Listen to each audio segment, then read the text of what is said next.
You know those green metal boxes? You sometimes see them outside a park. This is unbelievable. This has never happened before. Ben's very excited. This is the first time we've had a doubler.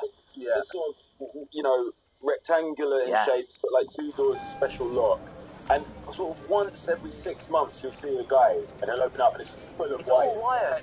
And he seems to know what he's doing. Everything you love in one place. The Diamond Casino and Resort. Play around. No, he's having a whale of time. He's an expert. Yeah. And I've never had the guts to just go, mate, sorry. What is that? What is it? Is it the internet? Is that where the internet? That's what we said. So Sunil Patel gets the answer. Does it? I'm sure I feel like it's been around for a long time, longer than the internet. Maybe it's just spare wires. Anyone need a red one?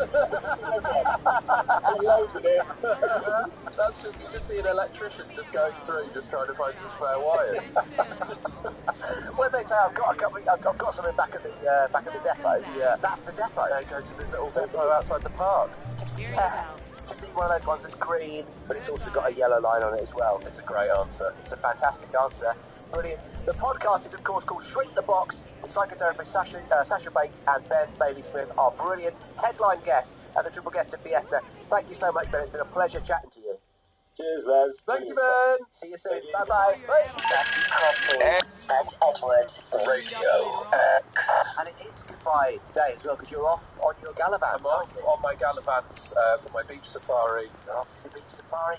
Oh my goodness, have a wonderful time, man. That's the main thing. And do try and stay away from, because there's hippos there, right? There's hippos. Don't go close to a hippo. I'm not going anywhere near a hippo. Are you actually doing a safari? Are you going to be in one of those little safari trucks driving around? I don't think I'll be driving around. No? No. You're an excellent driver. I think they have professionals who do those. Okay, fair enough. And is it a bit like when you go to Whipsnade? Do like the monkeys jump on your car and rip off the aerial and stuff like that? No, because I think it's an open car, so I think if the monkey's jumping on and ripping something off, it's going to be sure. Yeah. Well, look after yourself. Okay, the network. Take lots of photographs. Take lots of malaria tablets. I've had all my injections. And you're fully dosed up, right? Yeah, when I had the injection, the lady said, and we're not going to give you the rabies ones today, but if anything does bite you, you've got 12 hours to get to the hospital, and if it bites you in your upper body, you've got less, because the rabies will reach your brain quicker. So anyway, we're off on a nice holiday. We'll have a wonderful scary holiday. All right. Yeah, the rabies will reach your brain quicker. Yeah, it's a good album title, sure. I played that on Metal Alarm Call. Yeah. But I don't particularly want it to be my brain that's involved. Oh, a hypocrite, I see. How close to the hospital are you staying, do you know? It doesn't feel hospitally. No, it doesn't feel like it. And also, you might arrive at the hospital and it's one of those monkey hospitals. Yeah, no. You don't want that, do you? Anyway, we are back. Stay tuned for Daddy Was. We're back next week at 8 a.m. Lots of love to you, lots of love to Ed, lots of love to Ben. Bye-bye, everyone. Bye! Radio X. Ed Gamble and Matthew Crosby. Well, there we are. Show all done. Triple guest of Fiesta. We can tell you now, it was a pre-record because Ed is off on safari. Chats the show, which means that we're recording this. It's slightly shy of 24 hours after we finished the last show. Yes. So we haven't really got a tremendous amount of new things to recommend to each other. You have. I do have one. I saw a film. So after we did the show yesterday, I had to go back and pack for my holiday. Had your little nap. And then I had my little nap. And then I watched a film. What did you watch? I popped it on. I didn't know if it was going to be good or not. And maybe most people won't think it's good. But I watched Air. Excuse me. Oh, yes, I've seen this. Yeah. The Michael Jordan. The story of... Well, I would hesitate to call it the Michael Jordan film. It's the Nike film. Yeah. Right. It's about the creation of the Jordan 1 and how difficult it was to sign Michael Jordan to Nike, given their reputation at the time as being a sort of below Adidas and Converse in terms of basketball. I loved it. It's exactly the sort of film I like. Based on real life. Yeah. You have little, updates on what everyone did after that. Oh, and real pictures of them at the end of the film. One of my favourite things in the film is when they go to the university. Yes. Like, Hey, it's me, Ron. Listen, what the hell happened with those guys up in Sandy Shores? But the Friedlander is in it, from 30 Rock, playing a character who is so odd, you're like, you died it down, mate. Yeah. And then there's a bit of him chatting to the real guy, and you're like, oh, actually, you did dial it down. Nailed it. You dialed it down a lot from how mad this guy really is. I love it when you see the real people. It's great. Yes, well, I would highly recommend this. It's very American in that it's very supposed to be inspirational, but also hugely capitalist. Yeah. And Charlie came home when I was watching it, and there was a little thing up about what the first Air Jordan went on to sell. And I turned to her and went, I love capitalism. I've got goosebumps. We all do, really. Yeah. Ben Affleck's written it, I think, and directed it, maybe. Oh, great. So it's Ben Affleck, Matt Damon, Chris Tucker, Viola Davis playing Jordan's mum. It's not just thrown together. Because apparently Michael Jordan asked for Viola Davis. Well, you would. Really? Yeah. That's so cool. She's amazing. Yeah. She always is. She's incredible. But yes, highly recommended. Highly recommended. I've only got one thing to recommend, please. 100 Gex. Right. I listened to some 100 Gex. Gex. It was good. Oh my god. Yeah, no, it's not as good as I make it out to be. Well, Because it's very silly. Nothing can be. You picked it up. It's very silly. Knowingly silly. It's knowingly silly, but it just gets me. I love it.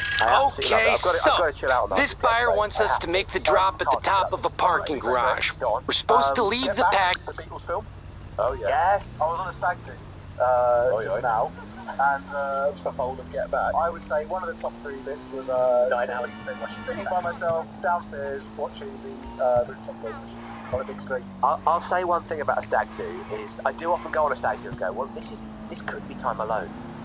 You can't ask for it, can you? You know, like You can't say to your wife, I want to go and be in an Airbnb on my own. Yeah. But you can say I want to go and meet 30 people and drink too much. Yeah. I don't want to drink too much. make one up. Make a fake stag do. Yeah, say, my friend Billy Sausage is getting married. I've got to go. Billy Sausage. Just say to Billy Sausage, you never got along with your fuckers together. No way. Get 2 weekends off. I don't want to. Of course, I don't want to do that. Second bet correct, cricket. Cricket is always wonderful, and also I knew very good. Yeah.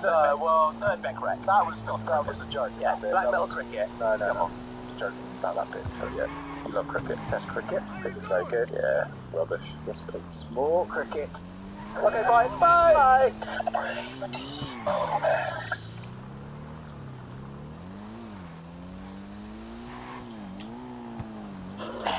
Ellis James and John Robbins podcast. XFM. Hello there, thanks for downloading this podcast. I'm John Robbins. And this is the podcast of our first ever XFM show, and it's quite a corker. Would you say it was a corker, El? Yes. Also, when you say I'm John Robbins and I follow my message, it's for 2 wrongs. Is it? No.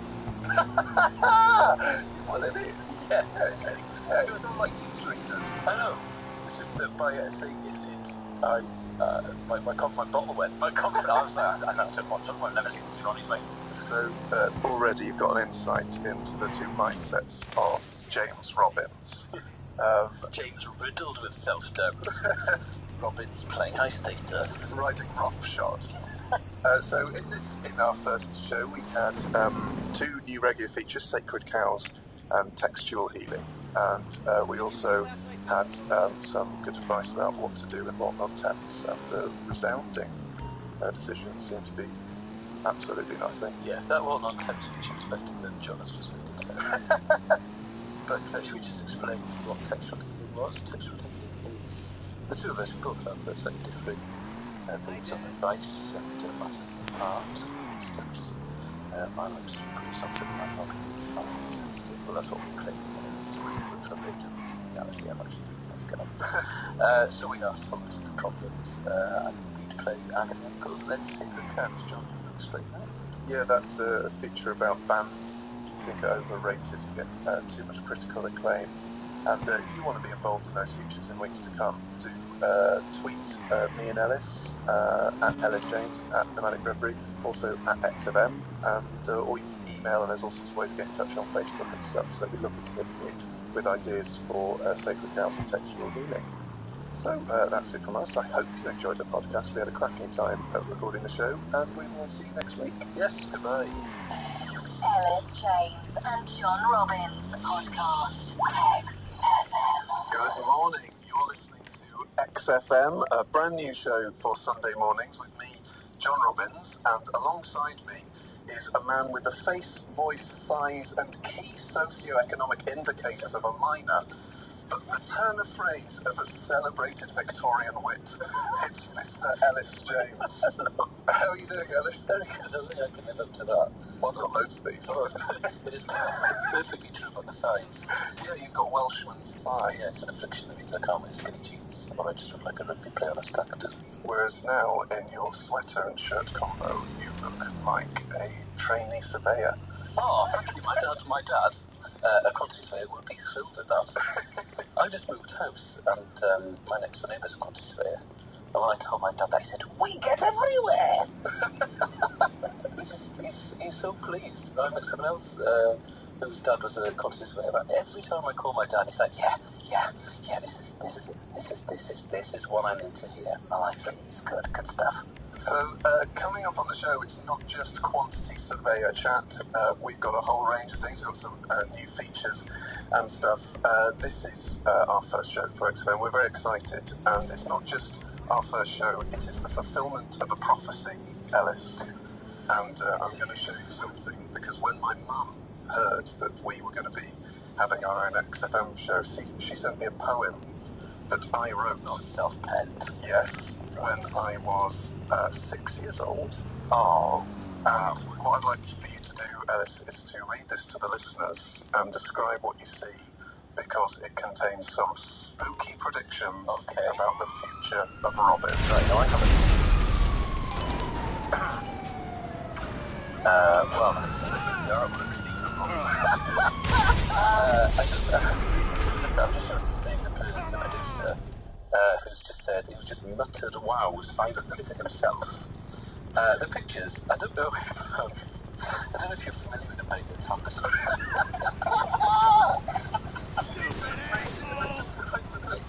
The poem is called John. John. Rather, 3 exclamation marks. Never need to more than one. That's just a person. That's usually pronounced rather. Oh, right. In a sort of famous five style. Oh, right, okay. In a sort of boxing ears, like language. Yes. Okay. Rather, always sign autographs. Winning the World Cup single-handed every 4 years. Maradona managed that once. Oh my goodness, being on early morning radio, all the time, and TV every day.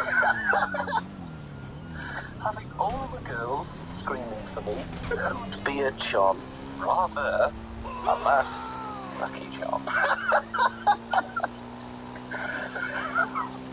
What are the pictures, Ellis? Pictures. Well, it's. I think it's a woman. I think it's a position of authority. She's wearing sort of a bottle green skirt and some black shoes like Puritans used to wear. And a speech bubble saying, "Come in, girls." That's John. There's a ghetto blaster.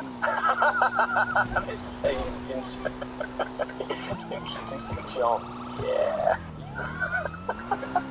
And I believe one of the girls has swelled. Yes, she's fainted. And she's screaming, "Ah!" Which would imply that she's quite seriously injured. There's also a little voice saying, "Ba ba ba ba ba ba," which I assume is a reference to me being, your Welsh co-host. Let's just look at that.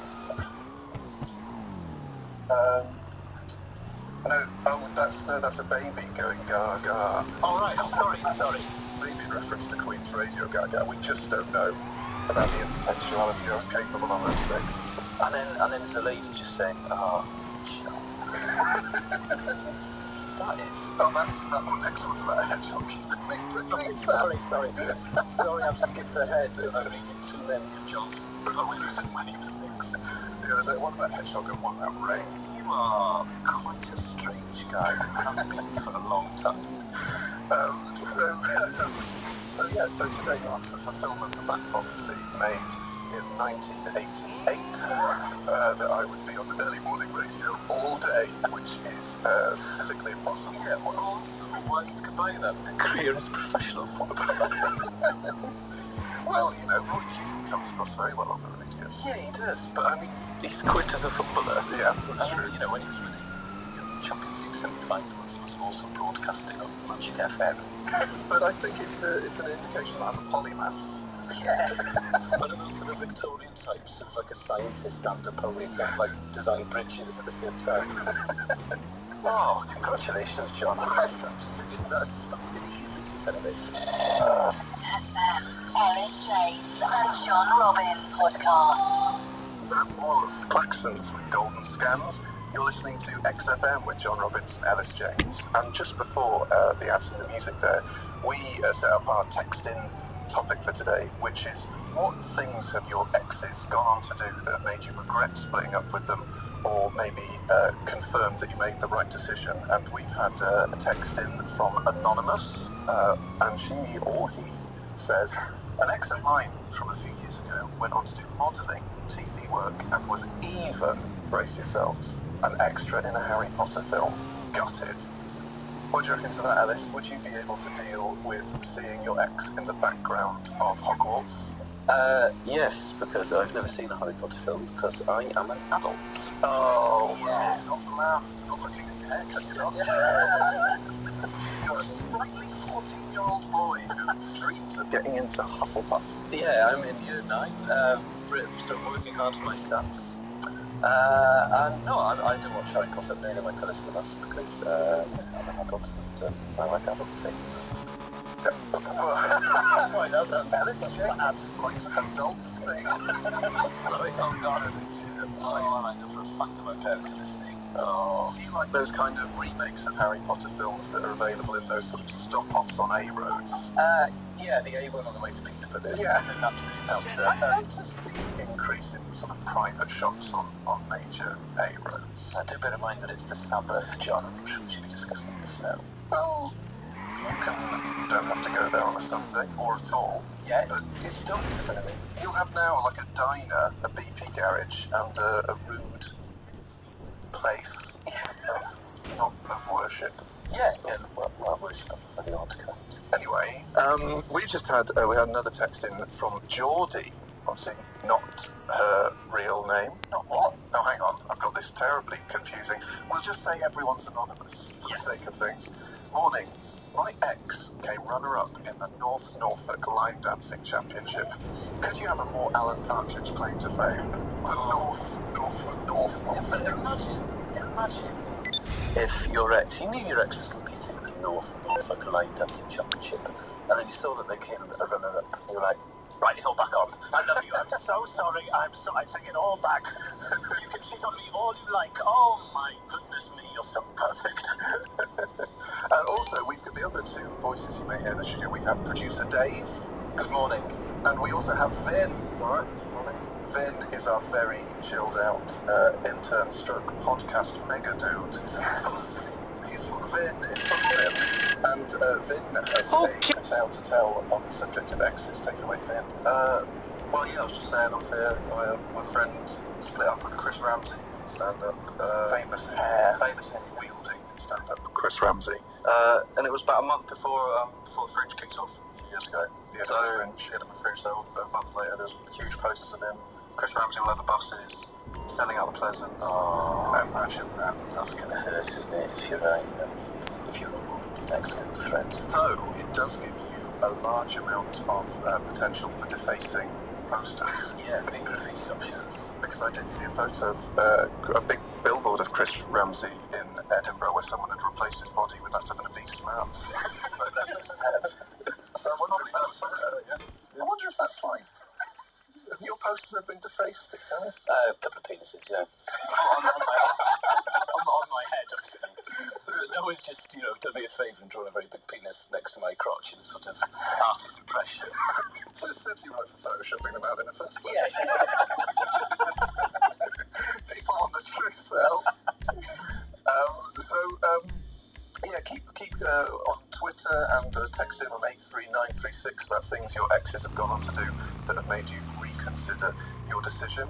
Coming up, we've got, are we doing 3 tracks now?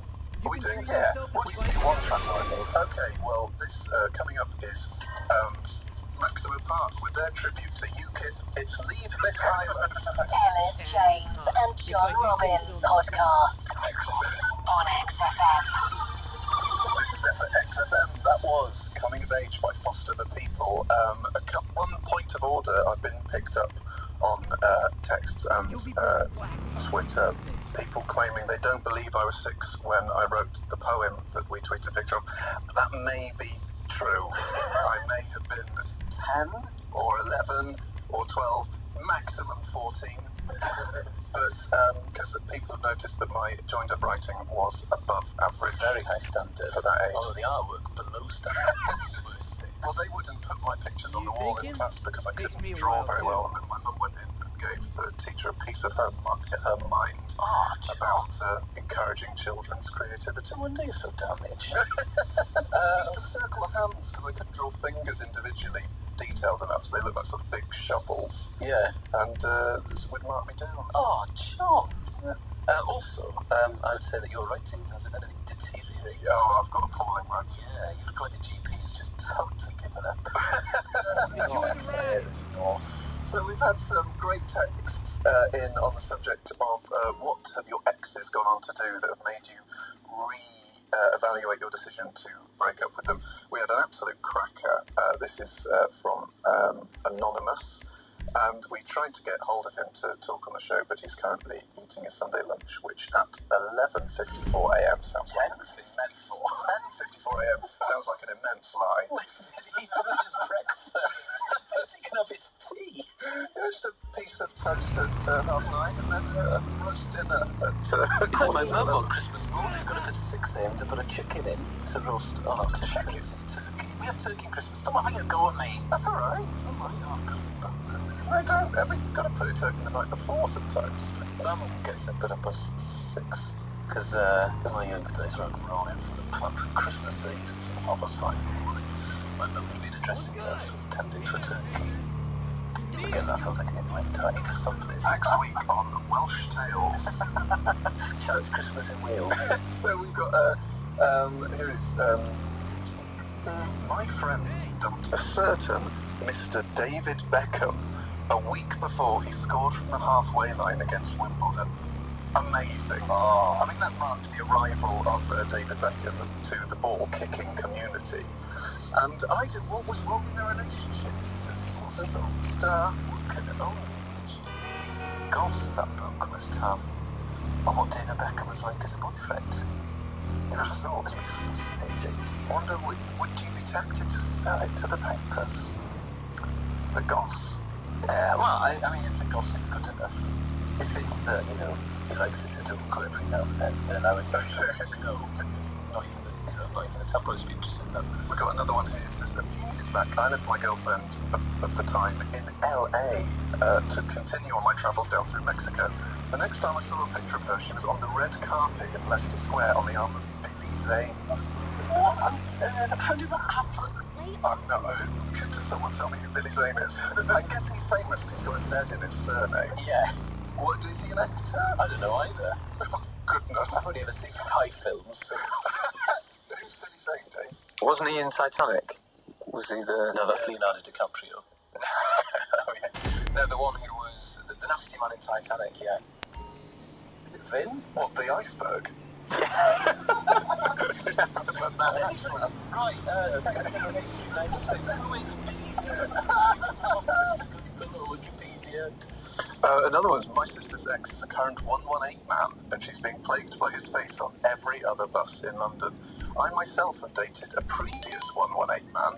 It appears to be a family trait. They must go in for fake mustaches. Like nobody's business. Or maybe they just haven't got the search engine, so wanted a sort of a discount on calling directory inquiries, which must now be a dying art, isn't it? Directory inquiries. XFM. Ellis James and John Robbins on XFM podcast. Good morning, it's 11:08 a.m. You're listening to Ellis and John on XFM. I hope you're having a good morning.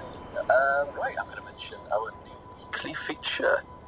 John, is that okay with you? Yeah, I just need to point out for any listeners, it turns out we were fools to not know who Billy Zane is because he was in Pocahontas too. An A-lister who someone's ex-girlfriend ended up going out with. Imagine what doors that opens when you've been in Pocahontas too. I wonder if you chose to use this against restaurants. Sorry, sir, we're fully booked. I heard that shit. And then does the voice. Yeah. And then they're like, sorry, but look around you, this cafe room is full. I can tell we are going to get along famous. This feature is called Sacred Cow. Now, there are certain bands, everyone will have one of these bands. They're sort of, they're feted, they're critically acclaimed, they're always on the front cover of the music magazines, and you just don't think they're very good. Because with the music magazines, there's probably about 10 or 15 bands, John, that are always on the cover every month.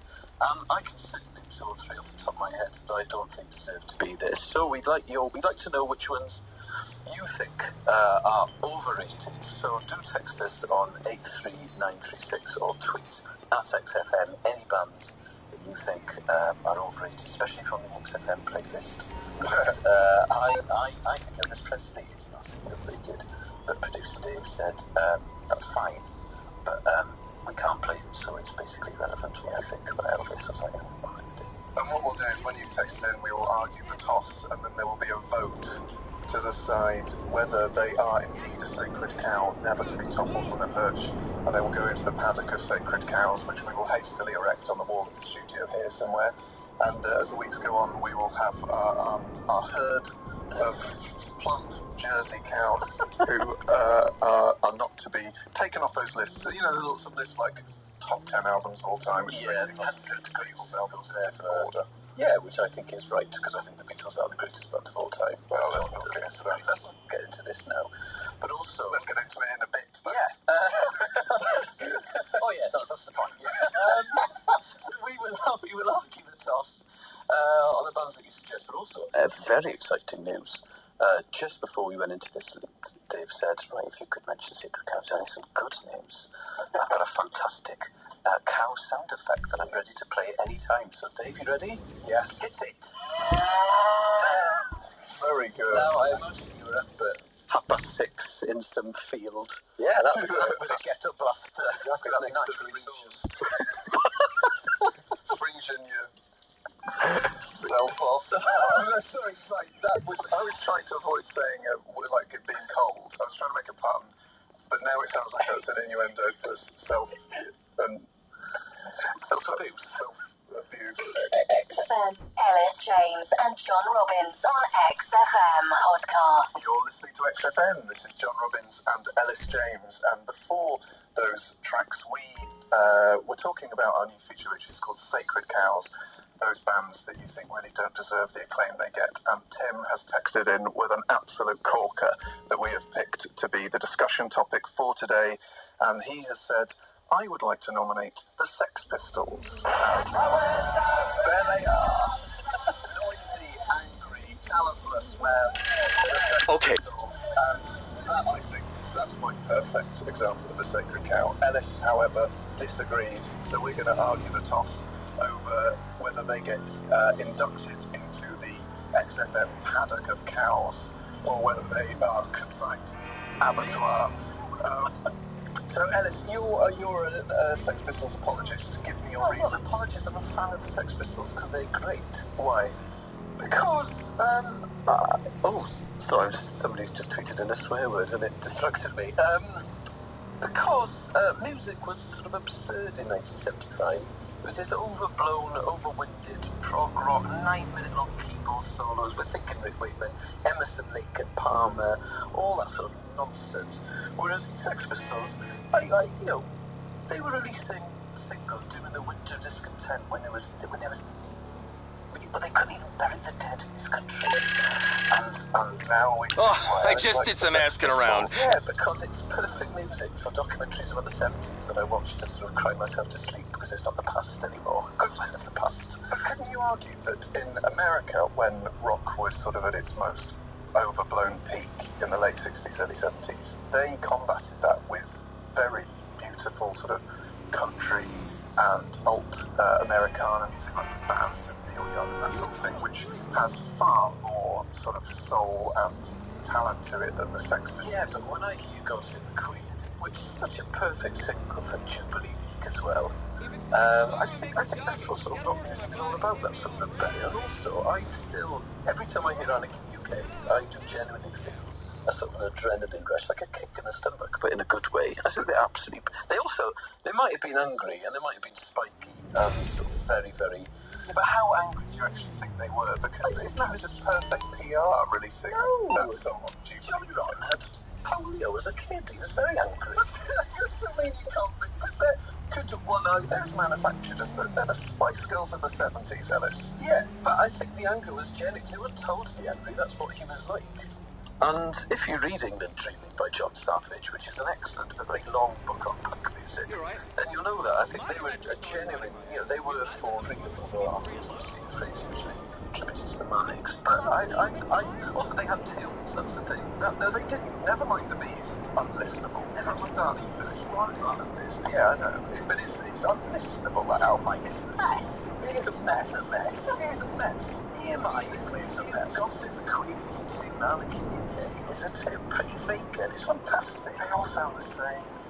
Yeah, well, all of your bands sound the same. That is absolute hogwash. Says the man sitting in a Frank Zappa t-shirt. A man who mastered the art of every single musical genre. Let's not talk about Frank Zappa. That's for another time. Well, it's not because he's banned in XFM because he's too edgy and the regime don't like it. So, I mean, one of the main reasons I hate Sex Pistols is because when Queen were recording News of the World album, Sid Vicious walked into their studio because they were recording next door to Queen and went up to what many people deem to be the Messiah, Mr. Freddie Mercury, and pushed him over and said, "What the hell do you think you're doing?" To which Freddie Mercury replied with one of the best comebacks I've ever heard. He said, "Well, Mr. Ferocious, we're bringing opera to the masses." 1-0 Queen. We Will Rock You, a track written about punk music, how it is fake and it is short-lived and it is just a fad, whereas who's being sung in the stadiums across the world now? Is it Sex Pistols with their butter adverts? Or is it Messrs. Mercury, Taylor, Deacon and May, the four heirs apparent to the crown, the throne of rock? Get out, Rotten. Get out, Vicious. May's going to play 12 bars of beautiful melodic guitar solos. There's also genuine Queen living from Robbins. I found out from one of his girlfriend's best friends yesterday that he would occasionally watch Freddie Mercury videos and just weep silently. When I brought this up before we went on air, John went, yeah.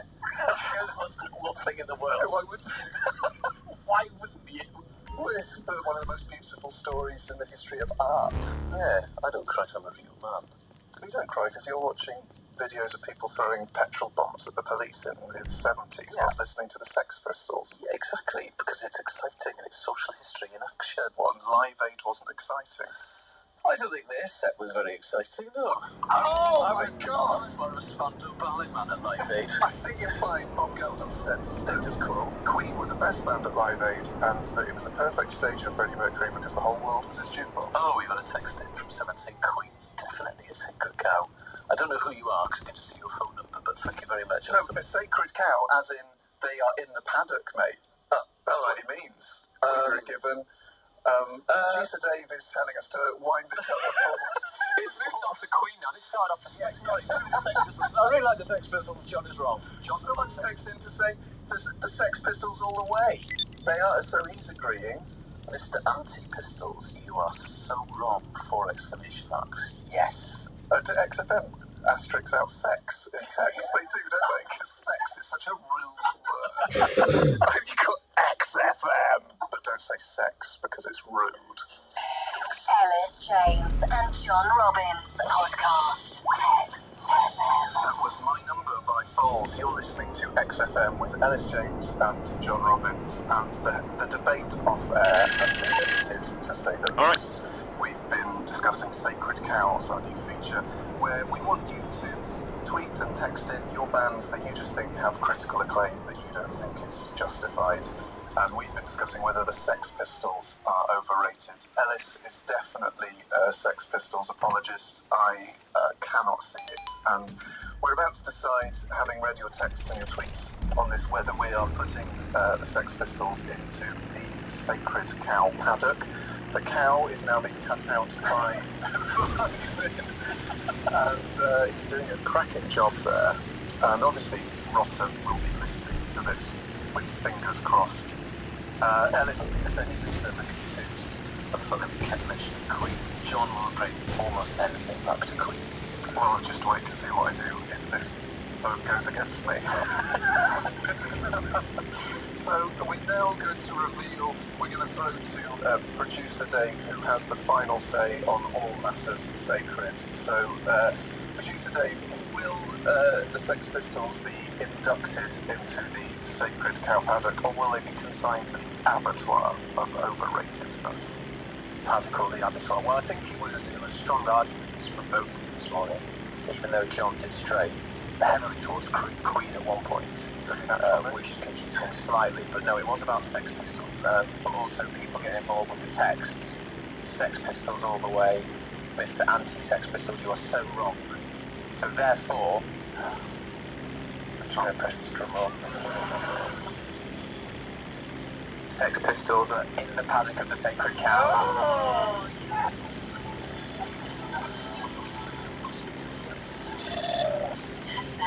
Ellis James and John Robbins podcast. Ellis, what's our next feature? Right, so our next feature, again, this is going to be a weekly feature, it's called Textual Healing.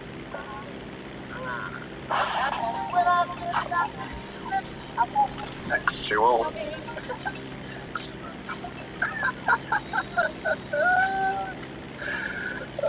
don't know if anyone's familiar with how long speech goes to trickle vibrations, but that took 6 months. There were 10,000 ticks and they sing on the textual flag at the moment. Yes, so listeners, if you have any problems, romantic or otherwise, again, remain anonymous. Please text or tweet us in, or can I send an email, Dave? Yeah, if you want them to send an email, they can. It's a long problem. You can email to john.robbins@xfm.co.uk. Oh, or, well, am I going to hear you? Oh, sorry. So let's have the preparatory things. Sorry, I don't think it's not bad to me. That means I've got 3 email addresses, yeah? Oh, great. God, I'm like Harvey Keitel. So Alice. Harvey Keitel got 3 email addresses. It's like, I really want Harvey Keitel in my next film. Well, contact me, he's got 3 different email addresses. Hotmail, Yahoo, and Gmail. And about 10 Virgin Media ones. Email me. It's harvey.keitel@fastnet.com. Harvey.keitel4.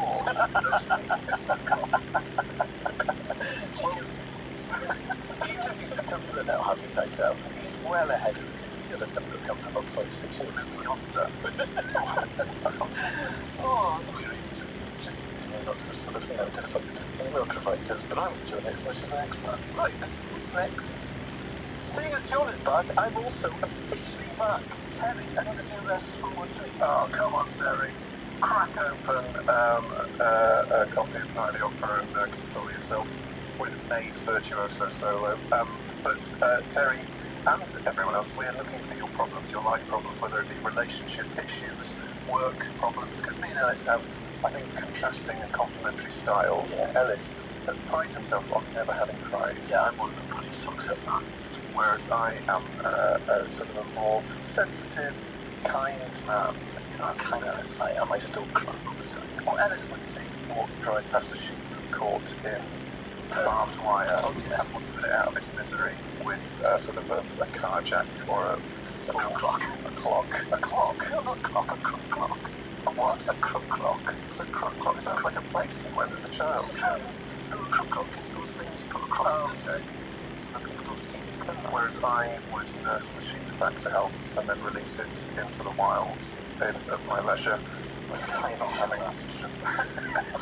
So yeah, tweet, text to XFM or text to 83936 or email john.robbins@xfm.co.uk. Ellis James and John Robbins podcast on XFM. Finest export leader with Buck Rogers, and now it is time for our feature, Textual English.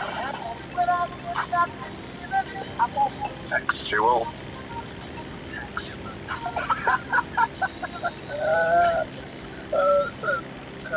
We've got lots of great problems. We're going to handle two from sort of different ends of the emotional spectrum. The first is, if you think of his name, it says, my problem may best be described as a, quote, first world problem. My boiler has now confounded 6 different E.ON engineers. I have hot water sporadically at best. Showering is a terribly stressful experience, filled as I am with concern that the water will stop mid-shampoo. What should I do? Now, I can totally sympathise with shower anxiety. There's nothing worse than an on-off shower. That was the nightmare for me of living in a shared flat. Someone would fill up the kettle while you're in the shower, and I like a hot shower. I would question... I don't know how you let us... just cleanliness. I would question the efficiency of the E.ON engineers. 6 of them haven't been able to fix a boiler. I've had boiler works recently. It's a quick fix, but has this man considered renting a house next to a leisure centre? So you can just go in and fix a leisure centre shelter like my friend is doing at the moment, because she also has boiler issues. And she's having to shower to a local gym or put talc compound in her hair to make it look less greasy. Also, if you're in a real rush, the moist wine can be a lifesaver. At times of the essence. Yeah, if you're a Glastonbury. I would say to call out, you want a proper, good old-fashioned British guy, Corgi engineer. Yeah, Corgi registered. Corgi. Consult you'll pick. Nobody does that anymore. Consult the internet. And also take out boiler insurance, which my mum has. It's something like £6 a month. Boilers on the blink, they'll be out there quick as. Yes. So I think that solved the boiler problem. That solved it. And also it sounds like it's not firing properly, and the pilot light's gone out. It depends. You haven't mentioned what type of boiler it is. Could be a combi, could be just an old sort of the one that you've got out. I don't think I've ever found it more attractive. I have no idea that all this incredible knowledge just speaks forth. I tell you what, sometimes with a shower, if the water's coming up too quickly, it doesn't actually have time to heat it properly. So if you turn down the force of the shower, then the water spends longer in the boiler, gets hotter. Also, you can get special shower heads designed for low flow. So if you Google them, there's some cracking ones out there. So you turn it down, but the effect is sort of is now turned into a radio version of DIY SOS. I think so. Let's discuss actually some more emotional sort of problem, which we've had. Tweeted in from Ross in Scotland. Is he there? Hello? Ross. Hey, Ross. Hello, Alan. Hi, John. Hey, thanks for joining us, man. No problem. So, do you want to talk us through your problem that you need solving in textual heating? Basically, there's a girl that I've been friends with for a couple of years, but lately, definitely firmly in the friends would do to help that. Well, it's a common problem, Ross. What I would ask is, at what point did things change for you? When did you start to feel slightly stronger for this girl? Last year or so. Yeah. About a year. And what's sort of your banter like? When you have banter about maybe boys she's seeing, boilers, girls. What sort of boiler have you got for a start, Ross? Definitely going to go with more boiler banter in the future. I think that's the way forward. But when you talk about John's advice, that's not my advice. When you talk about girls you're interested in with her in the past, has there been a sort of a tension in the air that maybe she's a bit jealous, or is that sort of the free thought you've got with her? Not really, but the sort of vibes going on is that we both sort of take the mick out of each other quite a lot. We're both sort of quite sarcastic. We both put down people quite a lot. We both it's a lot back and forth that way. Right. Well, what Ellis, what would you describe this situation? I'm going to raise your hopes. I know someone, and they were friends for 5 years before they got together, and now they're married. They're expecting their first baby, so it can happen. Although, what you could do is, I was friendly with girls at school, but not in a romantic way, as a friend. I was a friend of most ladies. And what girls, I wasn't friends with like old ladies. We got coffee mornings and stuff. But I think if you thought it was a complete no-go, you should do something new with you girls, and then you can sort of reinvent yourself. So maybe join, I don't know, theatre a group post thing, and then you turn up and you're cool Ross. You've got loads of banter. You've learned you've learned the ways of women from your friend. If you do think it's an absolute no-goer, and then bang, look at this sexy guy. Oh, he was the new guy at the chess club or the theatre group, and then you never know. It's kind of there's plenty of girls out there, Ross. You seem like a very sensitive, well-adjusted young man. I'd maybe start wearing a leather jacket, driving a motorbike. Maybe experiment with different relaxation techniques. just suddenly make it think, hey, who's this new guy on the block? He keeps a packet of Marlboro under his t-shirt. He's got a tight white t-shirt and a Kawasaki. And then suddenly it becomes Snake out of the Simpsons. Exactly, yeah. Take off that helmet and it's Ross. And she's all in a sort of a sexy mood. But now, hey, it's Ross, it's my friend. She gets that kind of confusion. And the next thing you know, I think you need to make a gesture. I think you need to arrange some form of event where you declare your love for her. And if things don't go to plan, worst thing's going to happen. You're going to learn something else. So could that maybe involve the bike, some sort of maybe Daredevil kind of? Yes. Yeah. Thing will be. I mean, do get that sort of health and safety checked first. Jump over 3 double-decker buses, one for every year you've been friends. And then unfurl a big sort of banner saying, live to ride, ride to live, which is the Harley-Davidson owners group motto. And then spark up a fag and say, hey babe, want to take a ride on Elliot on the back of the motorbike? I didn't know you were adrenaline junkie now, Ross. Yeah, man, no. So Ross, will you let us know how you get on? And will do. So thanks so much for calling in, and I hope we've solved your problem, or at least given you ideas towards coming to some kind of resolution. Elliot James and John Robbins on XFM podcast. That was Slumville Sunrise by Jake Bogue. You're listening to XFM. I'm John Robbins. To my left is Celtic hero James, the subject of quite a lot of abuse for his Welsh roots today. But we're not going to get rid of him on the show. We're keeping him here. We have been asking for you what's good to do in Waltham Thames.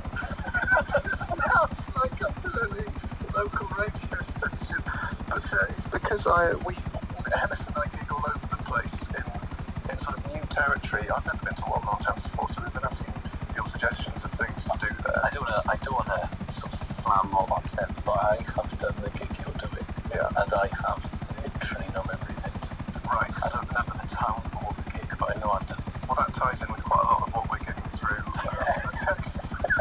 People, I mean, the best yet is you could go and visit my nan's. Someone whose nan is, I'm not sure she'd want me bowling at it. It says here she ends the text by saying she'd love to have you. This is the thing grandchildren always say. We just got this background, she absolutely love it. When I first went to the Edinburgh Festival, we stayed with my friend Dave's grandma, and she loved it.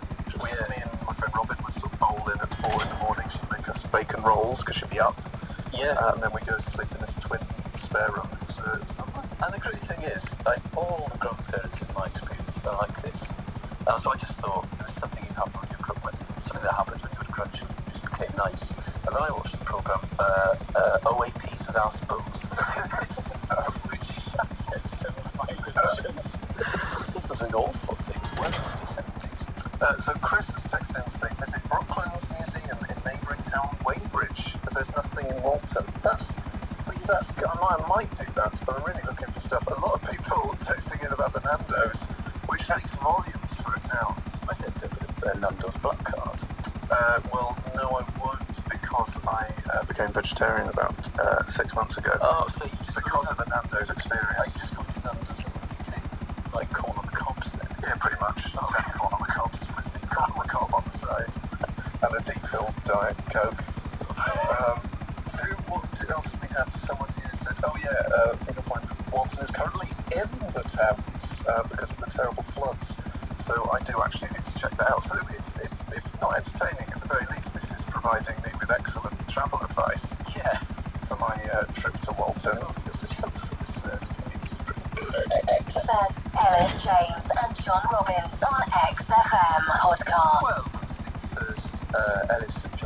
podcast on XFM, done and dusted, so we hope you enjoyed it. And if you want to catch us live, it's every Sunday from 10 a.m. to 1 p.m. And do tweet in any ideas you have for the features for next week. Thanks for listening. Yeah, goodbye. If you like this podcast, why not check out some of the other great ones available to download at xfm.co.uk. XFM Breakfast Show with John Holmes. Russell Brand's still with us. Hello, Russell Brand, finally.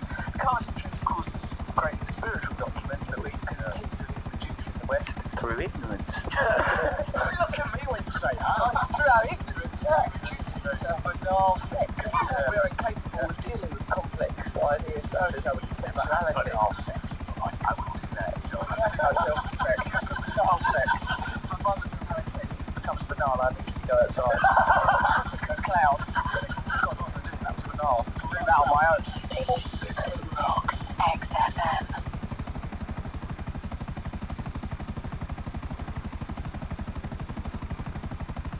XFM, Ellis James and John Robbins on XFM podcast. Hi there, thanks very much for downloading the Ellis James and John Robbins podcast. We have just finished the show and I think it went pretty well. We enjoyed it. It's quite funny, but in that way, when you have that slight mania from tiredness, I think that was sort of the vibe of the show. And not that we're tired in any sort of rock and roll sense, but it's all basic logistical problems we had the night before, and which we'll talk about in the show. What should we have on there, Al? Textual healing. We were chatting about the man who didn't know what to do with his birthday.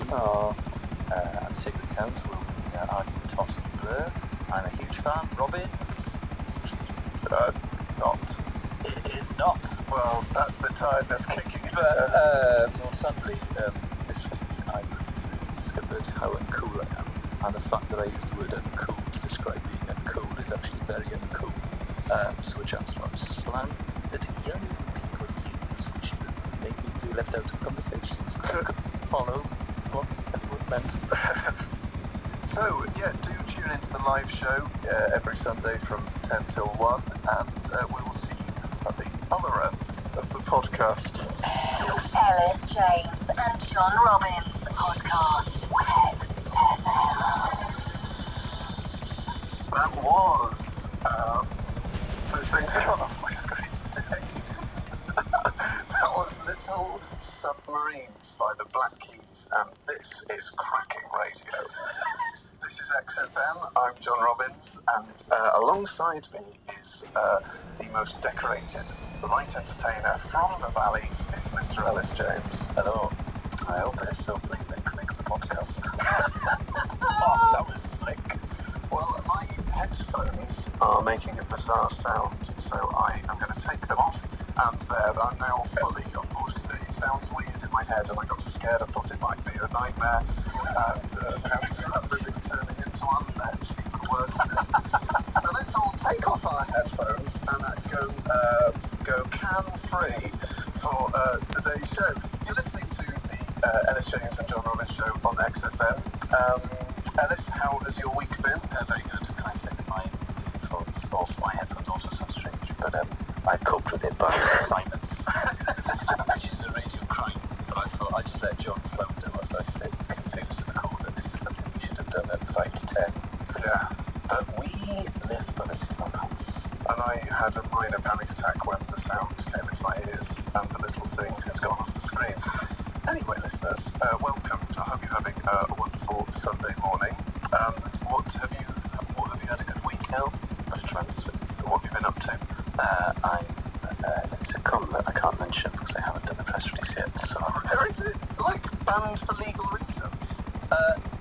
It's not legal reasons, but if I talked about it, because they haven't decided on a title, if I mentioned it, I'd get told off from the producer. Can I mention it?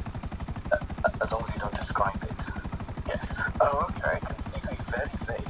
It's called MC Daffyd, and it's a story of a Welsh rapper's rise to fame from the industrial west of Wales in the 70s. He predates rap, but he invents it as a means of getting off the street. Yeah, and it ends with him rapping alongside him in a voice choir, and What brassed off? yeah, oh, that's with that. Oh, sorry, I thought it was my own idea, but I realise it's just a film I've seen. Do you want to ask me how? Oh, yeah, sorry. Because I've got a story with Bert I'm meant to be telling about 2 minutes ago. Sorry, how's your week been, John? Well, you'd never guess what happened to me, Alice. I have had an absolute nightmare, and I am functioning on 2.45 hours sleep. I was in Bristol last night, and I was driving on to the en4cer666, one of Britain's shortest motorways, in order to get to my gig when all the lights on my car failed. And so I pulled into the hard shoulder and was fiddling around, and ended up driving to gig with the floodlights on, which is very dangerous and against the highway code. And so I pre-arranged for the RAC to come out after I finished my gig. A long, horrific story short, they booked a contractor who was an hour late. He then turned up after I phoned them 3 or 4 times to find out where he was. He got out of his car looking like a sort of if Fred West had not been found guilty of his crimes and had taken up the job as a recovery man in the southwest of England, which, given his proclivities, would have soon been down to the ground. And he said, "Oh, you know me, here is something about your bulbs." I said, "Yeah, all my bulbs are gone, I just need them replaced." He went, "Funny thing is, I ain't got any bulbs." Oh, no. And I was very angry. So was doing our party to push him away with his face. Yeah, I nearly tried to push him away with my face. Right. And in my head I'm thinking, well, when I make a complaint about you to the RAC, I will be saying, why would you give a job to a man who doesn't have any bulbs if the one thing he needs for his job is bulbs? He then walked up to my car, made a fist with his left hand. Oh my goodness me. Tapped my headlights, and they came on.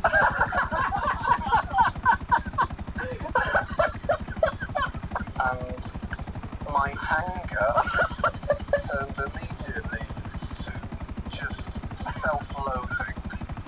And he goes, "There you go, mate." I was with my friend Dave, who is a manly man, and never have I felt so emasculated. Oh my God. It meant that I didn't leave Bristol till 1:45, and I was sat there, when I was waiting for him, I was thinking, I need to be up in 6 hours, and I'm not even in the right city yet. Oh, it's bad enough when you're in bed thinking, I need to be up in 6 hours. So I got back into London, South East London, which I live in, at 4:45. Oh. But I bet you didn't put your foot down because you're so weird about fuel economy. That's a very interesting point. It did cross my mind. I compromised and sort of levelled off about 73 miles an hour. So I was packing about 56 miles to the gallon on the way home, whereas usually I would expect to see about 63, 64. But so how fast would you be doing usually? Sort of 61, 62. Oh, you are so uncool. So uncool. So, I mean, also this is the second time a motorway recovery man has made me feel completely incompetent, because once my brakes fused, they sort of seized, because I'd driven the car for a couple of weeks. I called the RAC, who was outside my house in Bristol at the time, and you couldn't have made a sort of scene any less like what you expect the RAC to do. So he got out, looked at it, I said, "Oh, the brakes are seized." He went back into his van, got a hammer, hit the wheel with a hammer, and it was fine. So I've been emasculated twice by the RAC. In fairness to you, no one teaches you to punch your headlamps with a fist when they've stopped working. Also, it's the one thing you try, just try hitting stuff. That's twice that would have solved my breakdown. There's also like sort of crocodile and Juice it! just by hitting in the right place. It's like something he'd do to a hippo to sort of placate it. Alice James and John Robbins podcast. John Robbins. And alongside me earlier, I described Mr. Ellis James as the most decorated light entertainer from the valleys. He is the pride of Port Talbot, because, ladies and gentlemen, I am pleased to announce that Mr. E. James has been nominated for the most prized award in all of comedy. It is the Chortle Award nomination for Best Club Comic. clapping and he doesn't know what he's clapping about. It's the award everyone wants to win. I should probably explain to the listeners what the Chortle Awards are.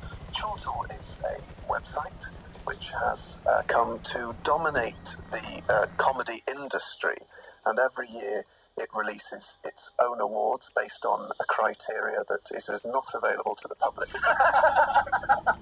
There are nominations in several categories: best new cover, best show, best DVD, but the real prize, the jewel in the crown, is the recently added best club comic category. It was set up to honour sort of men in their 50s who don't understand the bright young things of comedy, don't do Edinburgh, they don't want to go there and lose all that money when they can do jonglers every weekend. And Ellis has finally found his way into that hall of reverence. Ellis, what does it feel like to be, I think, leading the pack is fair to say, well, for the Chortle Best Club Comic Award? Okay, we're...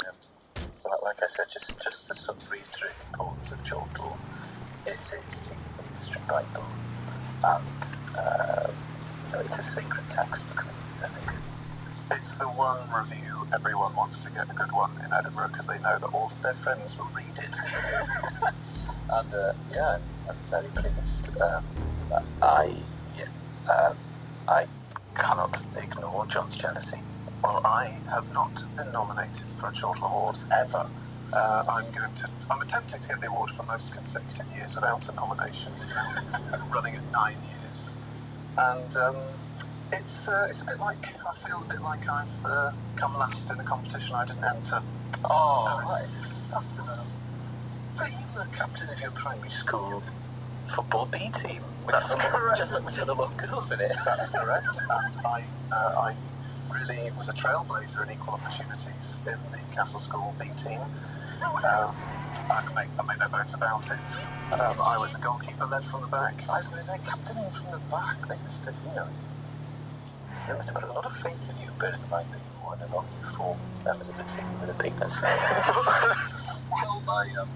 Well, the coach took pity on me, a bit similarly to when I was in my Cubs football team, and I turned up on Saturday for the game, and all of the rest of the Cubs started chanting, "Son Robbins, Son Robbins," and he turned to them, bless him, and said, "Right, Robbins is going to be centre forward today." Now, I had never played there. I had no idea how to kick a ball, really, but I love the fact that they were mean. They was chanting "Son Robbins." He went, "Right, he's going to play up front." And what happens? He's got a hat-trick? No, we absolutely decimated. But the moral victory, I think he took me off for about 20 minutes. He came with a hair-dry treatment. Page 10. Yeah. And that is the sort of story that makes you such, nominatable comedian, that sort of word. The sort of mastering the English language that makes me a nominatable. Again, I've used that word that doesn't exist twice now in about 4 sentences. The award nomination for Best Wordsmith goes to... Which is a unique take on the English language, capturing words that probably should exist, but definitely don't. It's Ellis! So I would encourage listeners to go to the Chortle website, vote for Ellis, and there is an extra little sort of section on the voting form where you can write down any notes or thoughts. Well, I mean, I'm not saying our listeners should start a campaign of sort of intimidation against the website for failing to nominate Mr. John Robbins. But if they want to do it, who's to stop them? You can write your own piece. It's a free, we live in a democracy, guys. Let's take advantage of that for the first time. Well, I think we should take this to the House of Lords. And also, we're going to take this to you, the listeners. We want you to text in on 83936 on what is the most meaningless, pointless award you have ever been nominated for. Right. I'm just going to jump in here. It's not a meaningless award, but thank you for being so right, and I'm sure the listeners appreciate how right you can be. If you've ever been nominated for a similar award to the Chortle Best Club Comic Award, maybe Best Cup of Tea by your nan, or best kept footwell of an Astra, Vauxhall dealer, then please text in on 83936 or tweet at XFM. Ellis James and John Robbins podcast on XFM. XFM. Discussing on XFM this morning. Meaningless awards. Why are we discussing that? Because I'm very humble. I don't like to talk about it, but I've been nominated for Best Club Comic in the Universe by the Chortle website, which is a comic website. It's very prestigious. And what was the last club gig you did? Well, I have other things on my plate. Classic. Oh, it's been a while. The year that Sean Walsh won Best Compare, he compared 3 times that year. Yeah, I remember Rod Gilbert won Best Headliner. I've done a club gig for 2 years. but let's not detract from the website or from the fact that what I've done is an immense achievement, I think. John is now looking at me and shaking his head. But anyway, we are discussing meaningless awards. There are a couple of great texts in. Do feel free to text us in on 83936 or tweet us at XFM. I've got this belter. I once worked at a hotel which had recently opened, and at the end of the year, the manager clearly wanted everyone to have an award. No lie. Someone was most likely to have crisps in their desk drawer. Sounds like one of those awards that you get on the American Office that Michael gave out, where everyone gets an award. So, like, one of them they go for just sort of ridiculous things. They're called the Scotties, the Scots, something like that. I don't remember. The Dundies. I've seen the American Office, which I would recommend. Yes, it's very good. But I like it when primary schools do the Most Helpful Child of the Year award. If let's face it, goes to the kid. Did you get that award?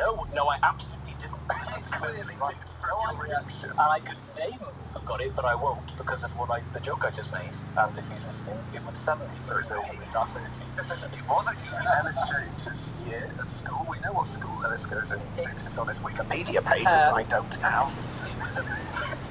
It was primary school, which is not the Wikipedia page. I did write my Wikipedia page, and I'd like to know who did. If you wrote Ellis James's Wikipedia page, please text 83936, and if you're available to write mine, then I'll be much appreciated. When I was at school, we had a commendation system, whereby if you did well in class, you get a commendation. You get 10 commendations, got you like a big commendation. 3 of those big commendations got you a head of year commendation. 3 head of year commendations got you a headmaster's commendation. I, in a school of 1,200 students, have the record for the most commendations ever received. You're listening to XFM. XFM, Ellis James and John Robbins on XFM podcast. Right, it's time for one of our regular features now. This is a show we recognise this for. It's time to say good cows. Those bands that are always on the front cover of Old John and Kurt and Kim-Pedersen, and don't think that they're that good now. And I believe the kind of the theme tune to this picture gets slightly less worse every week. It's been improved for the 3rd time. So we're essentially polishing a stab. So this is the stab. Sacred Cow. XFM's Sacred Cow.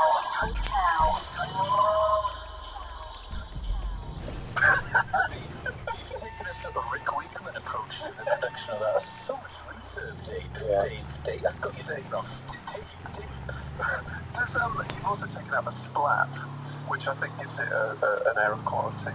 Well, the splat is being saved that if the band in question today is assigned to the abattoir, I will then play the splat. The splat's ready to go, chaps, don't worry. You're one step ahead. I mean, I thought I was struggling on 2 hours, 45 minutes sleep tonight, thanks to the RAC, but you have nailed it, Dave. So this week... Dave, would you be my best friend? Yes. Roger's going to be gutted.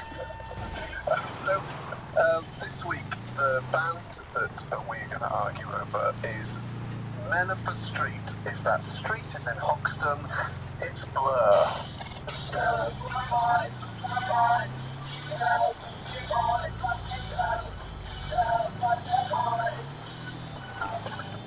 If you fancy paying £10 for 50 grams of cheese, this is your favourite band. They are the aristocracy's answer to the Jam? No, I guess not. It's Blur with their sort of probably pork pie hats and a cravat wistfully tied around the neck as they stroll through Shoreditch. I never had it down as a class one job. I come from the middle class, so I am a middle class warrior. So I don't know what that means. Yeah, does that work? It means that I... More subscriptions to The Observer. I want better rates for first-time buyers. But I want an end to hereditary peers. Oh, which thankfully happened due to Tony Benn. Oh, God, if only there was a political party for people like you. Yeah, it would increase savings rates, even when interest rates are low. You're listening to Exit No. So, Blur. Now, I dislike Blur for one reason alone, and that is that when I was sort of 18, I was a massive Mogwai fan, and Mogwai had printed up T-shirts at Tea in the Park, where both they and Blur were headlining, which I can't actually repeat what the T-shirt said, but it said Blur : which is the sort of abbreviation, punctuation, not a colon. Blur : RS asterisk asterisk asterisk. A Scottish word for bad. Yeah, a Scottish word for bad. And I grabbed onto that. I bought that T-shirt. I used to wear it to school. My Blur RS asterisk asterisk. I still have that T-shirt, and I wore it to an indie night that I went to on my 30th birthday to try and recapture my youth. And I left when I realised my T-shirt was older than anyone there. So that's frankly my reason to dislike Blur. I also think they're just in the great Oasis Blur debate. I was always a pulp man through and through. So to this day, I don't really care for either Blur or Oasis. But at least I find there's a lot more passion in Oasis and their fan base. I find Blur slightly effete, and I also think that they completely ripped off Spiritualized in their what was that song? The really sort of tender, yeah, that was an absolute rip-off of Spiritualized. When you said that you didn't really care for Oasis, you should have seen the look on my producer Dave's face. He looked pained. It was a grimace. And then there was a couple of seconds I thought, that's fine. It's my presence there, this is my job. And then the grimace came back and he thought, but I'm going to batter him after the show. I can't believe you said that. I was a huge fan of Blur. I think that David Albert and Graham Cox and Junior Sylvain Cox are fantastic guitarists. He's also very well dressed. I saw one of such choice. Oh, what a choice of t-shirt. And the shoes. But anyway, let's go back to the music. Every album is different. I think he's doing all of particular that sort of chameleonic David Bowie sort of character in that he's adopted loads of different musical genres. He can do them all. He's brilliant. I saw them live on their comeback gig at Hyde Park in 2009. And fantastic. I saw them when they were in the Pomp in the 90s, and they were absolutely amazing. They looked great. They had that classic British band gang mentality thing as well. That all great British bands. Hey, you bought it. Good shit. Whole team's excited you're on board. Now we got everything we need to get this thing off the ground, including your crazy ass. Fire up the terminal and we'll get started. Of Mogwai, and this is from that Tea in the Park when they printed up the T-shirts. He said, "We decided to proclaim our dislike of one of the weakest bands on the planet by putting out these shirts. We sold out in the day, and Super Furry Animals and Pavement have put in an order for more. The thing about the shirt is it's like a dictionary definition. Blur, R-S asterisk is factual, and if there's any legal problems about it, I'll get it to court as someone who has studied music so I can prove that they are S asterisks." I remember that quote, and he later backed up that quote by saying, "I've got an HND in guitar studies," which made me love him. HND. What is lesson one when you're doing an HND guitar studies? Right, guys, let's chat about, yeah, you guessed it, distortion. XFM, Ellis James and John Robbins on XFM podcast. We're talking about Sacred Cows. This is the regular feature where we discuss which of those bands you think are overrated and don't warrant their place on those sort of all-time great lists. And what we do is we ask for your feedback, and then we decide whether the band in question make it to the paddock of Sacred Cows, which is behind me. And at the minute, it's just the poor Sex Pistols in there, basking in their glory, and or whether they get consigned to the abattoir, where they will be minced, and they'll have their remaining meat mechanically reclaimed for production in hot dogs. That's a true fact. A hot dog is chicken. It is mechanically reclaimed chicken in most hot dogs. Facts later on. So we've been discussing this time Blur, sort of North London ne'er-do-wells. You keep getting this wrong. They were all state educated at Stanwell Comprehensive in Essex. They're not from North London. David Robin lives in West London. They're from Colchester. Robin's, you can see the sweat dripping down his cheeks. Well, it's the effect they give off. Well, there's a cracking quote on it's a comment to that article about Stuart Braithwaite from Mogwai said this. This guy said, hang on, I've got to find it. This is bad radio. Here it goes. They're a British band, being British, talking about British things, the Americanisation of British culture, and how the local Dog and Duck is now a trendy bar serving Budweiser, and how Dave's Greasy Fish and Chip Shop is now a KFC, and saying all these things to British simpletons that love Lambrettas and the Union Jack.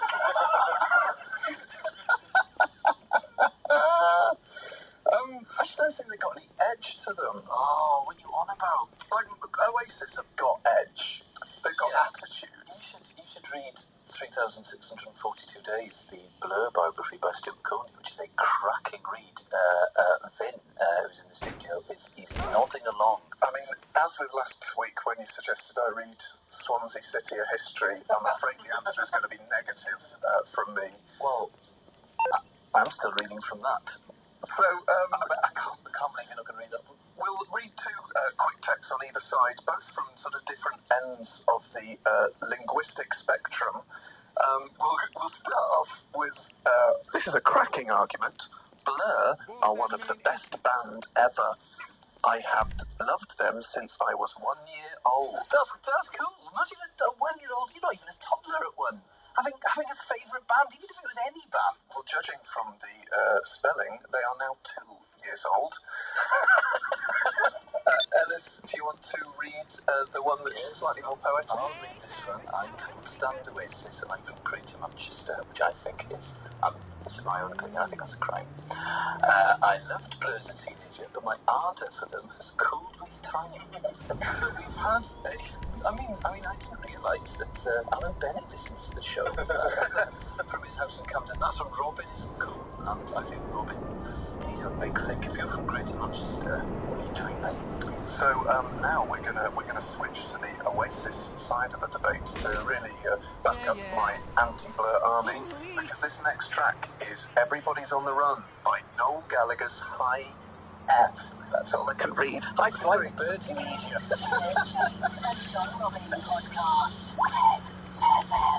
that was "Everybody's on the Run" by Noel Gallagher's High Flying Birds. Got it right. Third time lucky then. I have to say the debate has been heated here because in the text and tweets, it's 2-2 for and against Blur. And because of the Sex Pistols getting into the paddock 2 weeks ago, I'm quite, and we went by the text then, I'm quite ardent that we stick to the text. Oh, we've had loads just come in. Yeah. Blur are gash, and Ellis's Club Comic nomination is an absolute scandal. That's a text. Oh, me? Is it? Yeah. Oh, thank God for that, right, okay. Oh my goodness. I like that. I do think Blur are overrated. The song's revived way too much hype in my opinion. I'm not going to comment on the spelling of that due to the last mix-up. I nearly ran out of rude one then, that someone doesn't like me. Overrated, they ripped off the Kinks. Then when the Great Escape failed spectacularly, they ripped off Pavement. Failed spectacularly.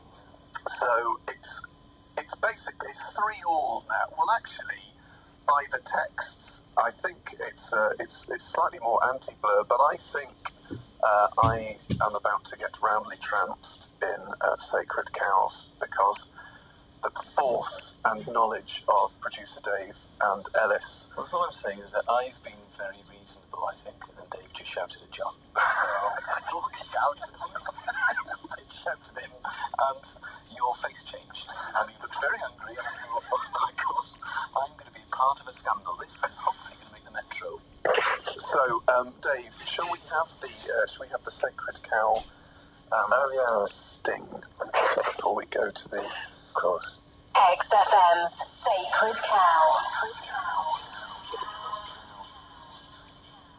She's still going.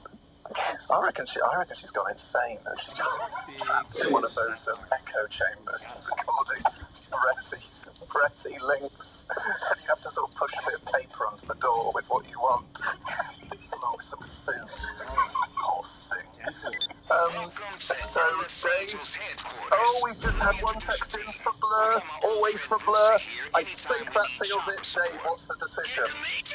Terrific argument for and against that. I think there was some interesting texts that came through as well, but I think Blur have to be consigned to the paddock of the Sacred Cow this morning, I'm afraid, because they're a decent band. But more than a decent band, don't shout at me. I'll say whatever you want me to say. Okay, we'll chat off there, Ellis. But, yeah, they're in the paddock. Not quite. Guerrilla campaign of disruption and interference against Merryweather's Southern San Andreas operations. But an up-and-coming mercenary outfit's got plenty of other employment opportunities. If you want to check those out, just look under LSA operations. So what's the move, team leader? Robin's now reading a book. Not 694 years of Blur by whoever you reckon of. 694 years of Blur, though, that would be excellent. Coming up in the show is our feature Textual Healing. If you have a problem that you'd like John and I to solve, please text in on 83936 or tweet us at XFM. Shall we recap some of the things? We had last week we had Dougie, who had a problem with his flatmates not chipping in for toilet roll, and we also had a chap who it's quite a delicate issue. He's coming out of a relationship. He could just come out of a big relationship and had sort of lots of new dates lined up and wanted to make most use of them, but then met someone he really thought was going to be the one, so didn't know whether to commit to her or sow his oats. Yeah, so we're not solving world peace. No. Neither John or I are qualified to do that. If we could, I'd do it. If you have a sort of a problem of the heart, or what they might call these days a first world problem, do text in on 83936 or tweet at XFM, and me and Ellis will take your problem in hand.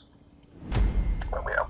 Welcome to the maiden flight of the Los Santos Sort of a miscreant We child. are inbound and cleared I won't take it hand. Our target is a Merryweather field wait located at the Davis Court mining facility. Realise what it's You'll be done. flying into restricted airspace It will with probable be search of the air batteries and extensive ground reinforcements. Your objective is to engage the enemy, fuck shit up in general, and then land and recover a mobilized cache of whatever raw material they've been extracting. We need to know what the hell they're up to down there. Ellis James and John Robbins podcast on XFM. XFM with Ellis James, Children Award nominee, and John Robbins, empty trophy cabinet. So now coming up, we've got ready to textual healing.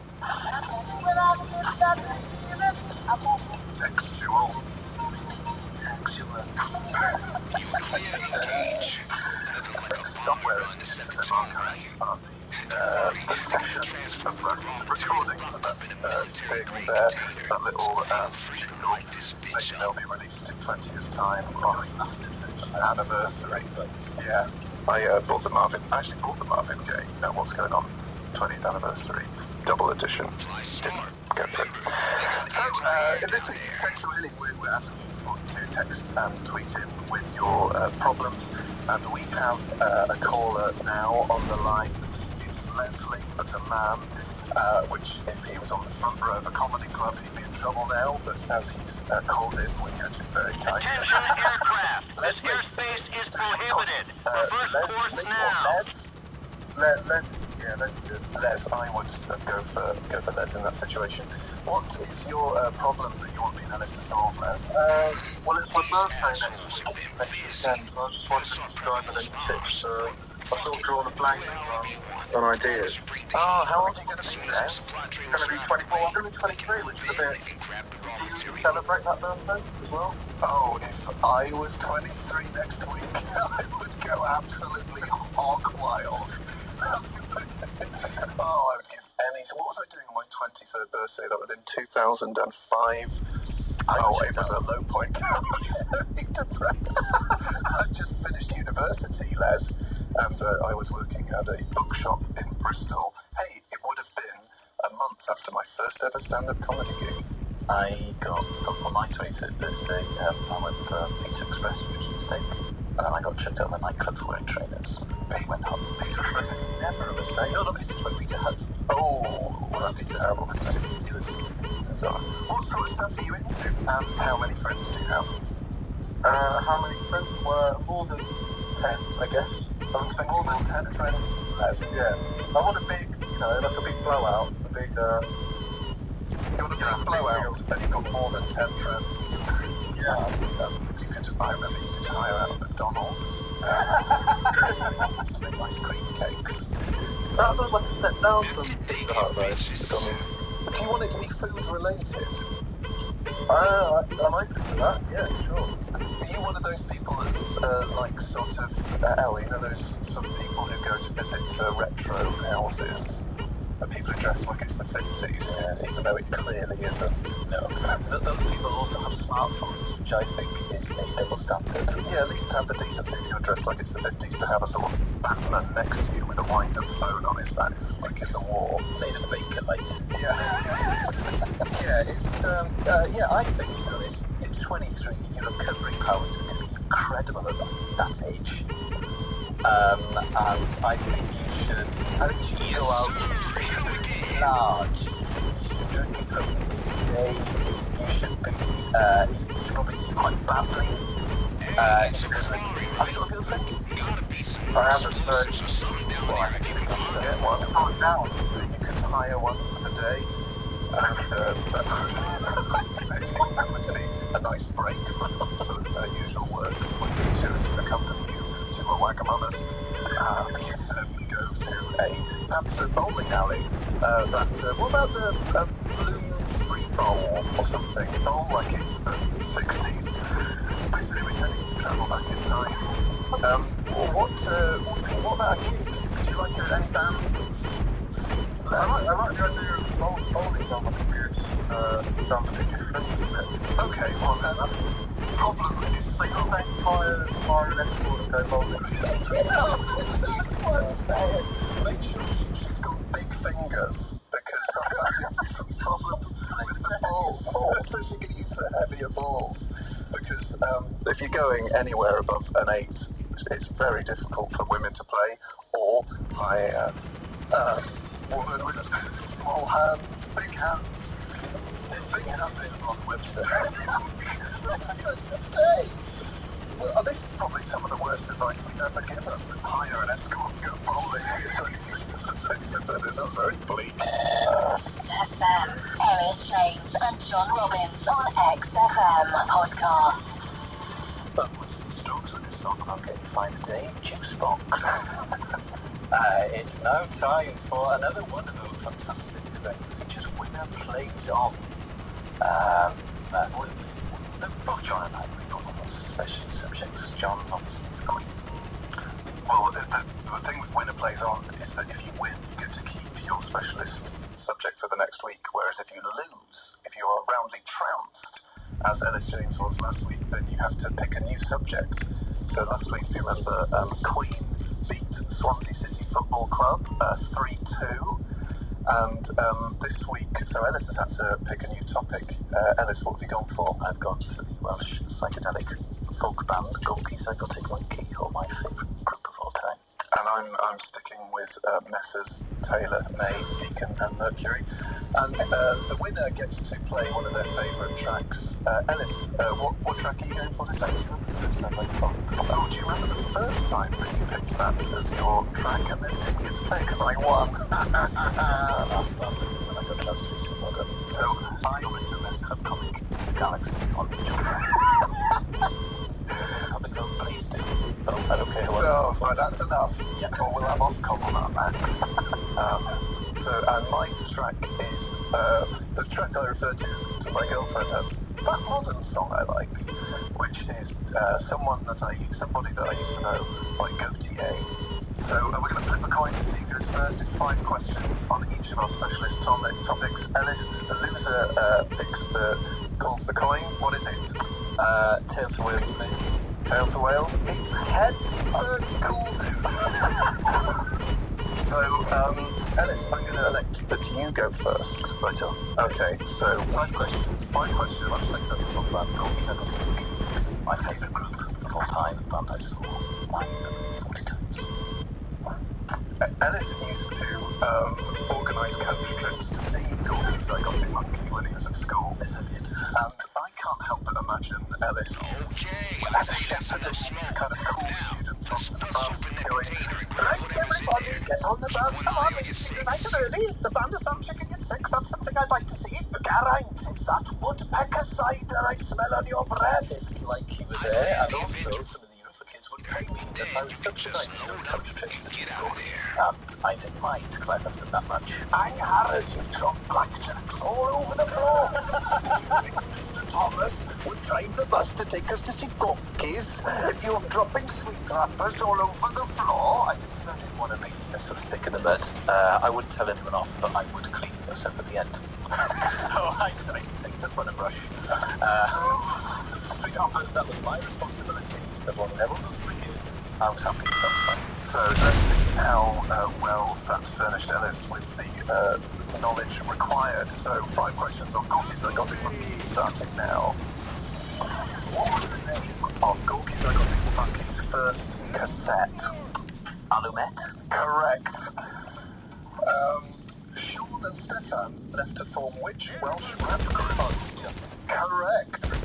According to the sleeve notes to Tate, which album did Golgies cite as the best of all time?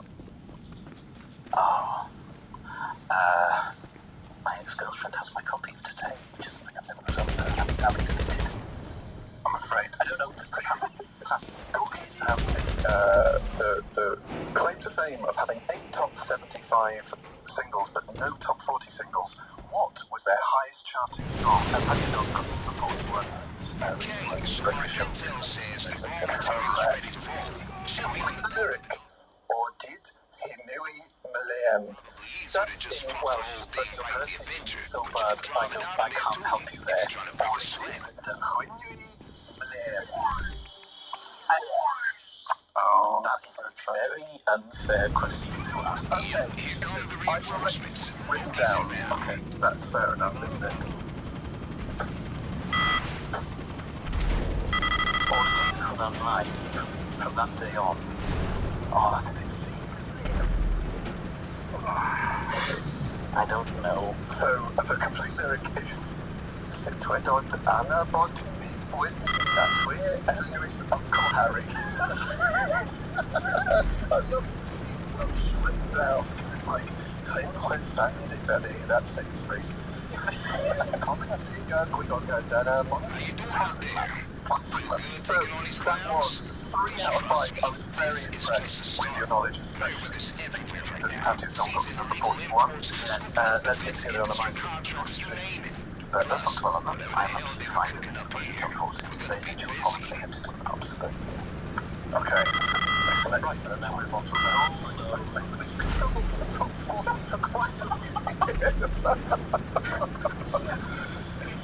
we all know how much of Queen's will go on. Stop going on about it. Your 5 questions. You ready, Mr. Dick? Yeah, then. Here we go. 3, 2, 1, go. What were John Deacon's A-level results? Oh, he studied electronics. I would say 2 A's and a B.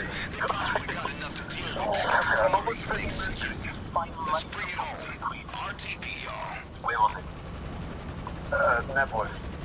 Correct. After performing controversial shows in 1984, to what did Queen donate some of their royalties? So, check the next question. The Red Cross? No. She's hopefully deaf and blind. Name Taylor's song. What is the song that Queen album used in the world? What, his only song? Yeah, his only song. He took the rest of 1977 off. Sheer Heart Attack. Nope. It's a fight from the inside. Complete this lyric. Oh, give me a good guitar, and you can say my hair's a disgrace. Oh, just buy me an old car. I'll make the speed of light out of this place. Yes, Tenement Funster from 1975. Dave, I wasn't keeping score. I was. 2 out of 5. Oh, come on. John Deacon's A-level result. Are you high? 3 A's and he's got 8 O-level. They're the only rock band to all have degrees. Oh, that can't be true. Oh, that is John Deacon's A-level results. I know the Gorkies' A-level results. No, you don't. Well, that's because you went to school with them. Yes. That's mental. You should have tried going to school with Freddie Mercury. Fight from the inside as well. This is going to be good. XFM, Ellis James and John Robbins on XFM podcast. That was the fantastic Pulpers. Do you remember the first time? My glorious choice. I got to win When It Plays On. That was the first song I ever saw live. Was it? Birmingham NEC in 1996. Oh, John. Absolutely brilliant. Yeah. Oh. But anyway, When It Played On, I took on Robbins, his special subject Queen. Mine was Gorky's Zygotic Monkey. Oh, a rare trouncing for Robbins. 3-2. So do you know what you're going to choose next week? Yes, it's going to be the life and career of Ronnie O'Sullivan. The greatest sportsman since Muhammad Ali, in my opinion. Okay. And if I don't win, I'm going to bring in a Snoopy Q. He's playing in the final of the Welsh Open tonight, Ellis, which you should like because it's in Wales. Yeah. You win a piece of Welsh slate. But it's disappointing. Sounds like a Christmas present I got for my sister. That is true. Ellis James and John Robbins podcast. XFM. Now, we were just chatting there during that track. Ellis, as you know, has been filming a top secret sitcom, but the cast are considerably younger than Ellis, even though the person he's playing is, 12 years? You're not allowed to. I'm going to get in trouble. Really?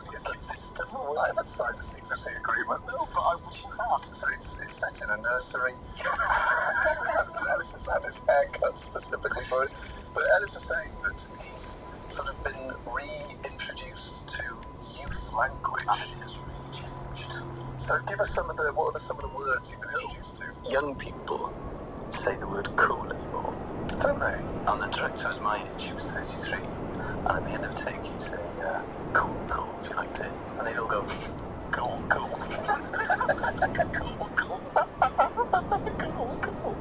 And cool to them is like if my parents had said the word groovy at Sunday dinner. Or radical. Or cosmic. Oh, this beef is really cosmic. Nice one, Mum. And it is so funny. So I say cool a lot. I hadn't realised how